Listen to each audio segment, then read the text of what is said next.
ہرن کی رفتار 90 کلومیٹر فی گھنٹہ ہوتی ہے۔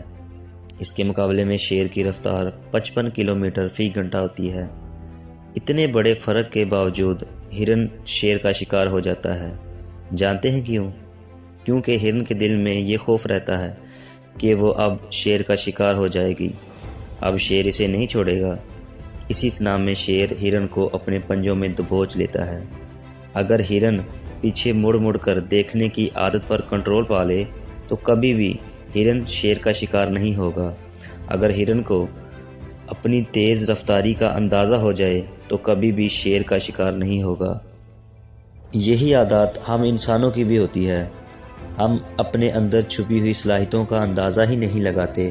اسی طرح جب ہم کوئی کام کرتے ہیں تو پیچھے مڑ مڑ کر اپنے ماضی کی طرف تکتے رہتے ہیں۔